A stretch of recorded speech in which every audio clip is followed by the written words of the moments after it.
Hello there! Welcome to the very first installment of Cyber Chat. This is a place where you can hear my personal opinions on random topics. Now you might be wondering, why should I care about a random stranger's opinion? Well, my answer is, shut up. Anyways, just sit back, relax, have some tea, close your eyes, and listen to my voice as I take your ears on an adventure. So let's just jump right into today's topic without wasting any more time. The topic I have chosen for today is all about movies. So what is a movie? Well, according to Urban Dictionary, which is one of the greatest websites ever made, a movie is one of God's gifts to man. They can make you cry, laugh, tired, excited, scared, and more. Without movies, this world wouldn't be as good. So that was the definition. Now, the example they used here starts with our protagonist, Bob, talking to his so-called friend, Jim. Anyways, it goes a little something like this. Bob says, "I love movies." Then Jim responds by saying, "Me too." Bob says, "Let's go watch Road Trip." Finally, Jim says, "Sounds good." Now, I don't know about you, but that conversation was truly emotional. I felt like I was there with Bob and Jim. Now, I know that this wasn't a movie, but that's because you obviously don't understand the true meaning of a movie. While seeing a movie with your eyes is just standard, normal behavior, you need to see a movie with your heart to really experience a movie. But before we dive into what makes a movie and how we can watch one with our heart, we need to travel back in time using the Infinity Stones and remember that casual conversation between Bob and Jim. Bob had said, "Let's go watch Road Trip." That right there is a movie. Road Trip is a movie. Even though it was a pretty bad one due to it having a 58% on Rotten Tomatoes, it is still considered a movie. Anyways, let's talk about the heart and soul of a movie. So, first of all, a movie can touch you. And I don't mean in a dirty sort of way for those of you who are dirty-minded. No, what I mean is that a movie can make you feel different emotions. I once saw this one film called Les Miserables. That movie left me depressed for a solid month. I still feel emotional when I think about it, even though it came out several years ago. I went into the theater and I watched every scene of that movie from beginning to end. There was a story, and I felt like I was there with the actual characters, and it was a great experience. But of course, the movie was just pretty sad, so it is depressing. But that is why I love movies so much. When you watch a film, your mind leaves your body and enters a different dimension. It enters an entirely new world filled with imagination. You'll feel happy and excited, but then you'll feel sad and angry. Then you'll cry and then laugh. So you never know what will happen. It's like riding a roller coaster in the dark. Anyways, let's take a look at the next segment.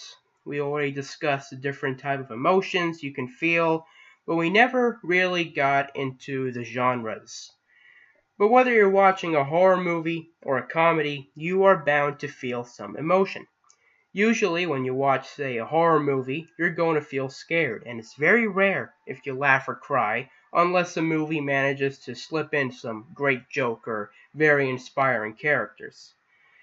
Now, I'm sure you've already noticed how many times I have used the word emotions. Well, that's because they are the most important part to any movie. In a comedy, you're going to laugh. In an adventure film, you're going to be amazed. In a recent DC movie, you're probably going to yawn and leave the theater within 10 minutes. So, yeah. Anyways, let's just talk about imagination and creativity.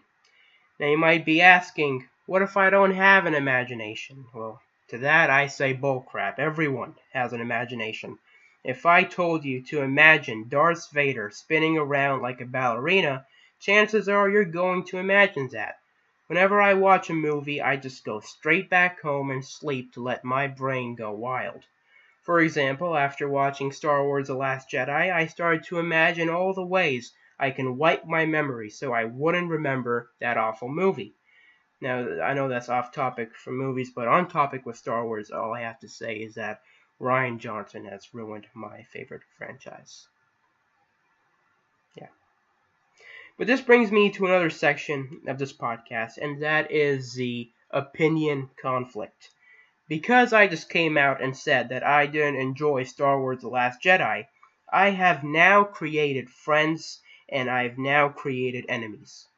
Movies try to bring people together, but somehow divides us instead.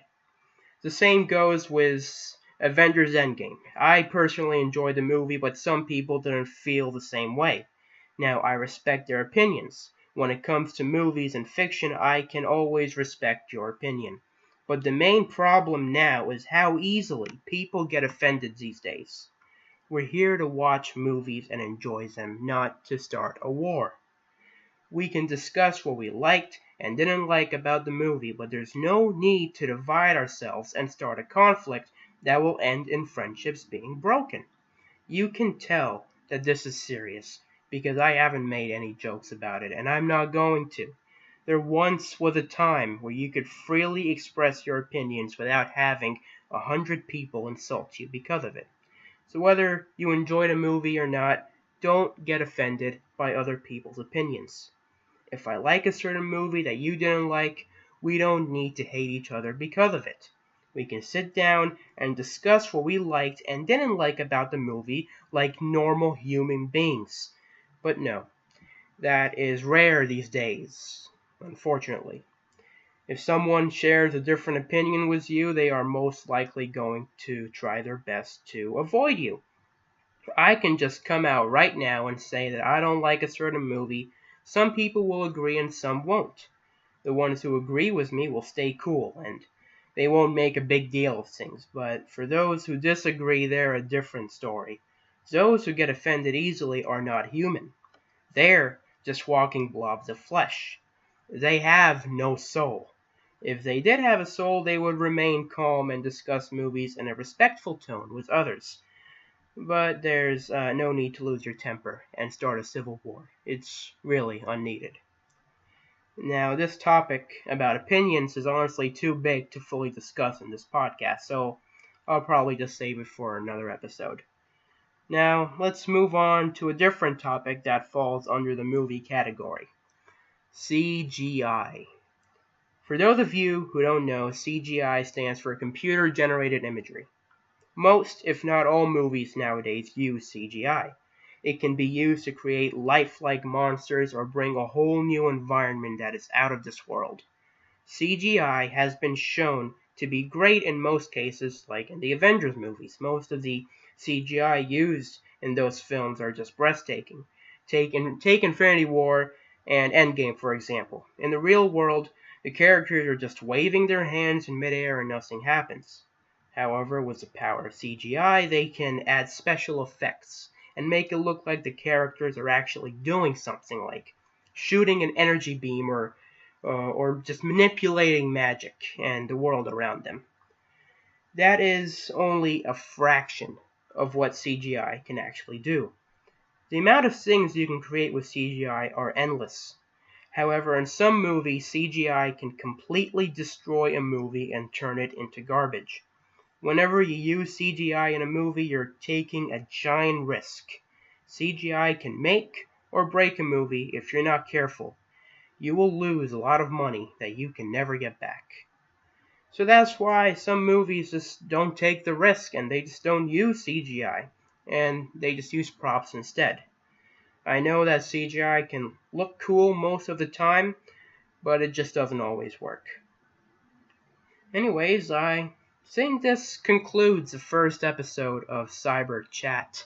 In a possible part 2, I will discuss other parts of a movie, such as the actual production process. If you want more podcasts, be sure to tell me down below in the comments.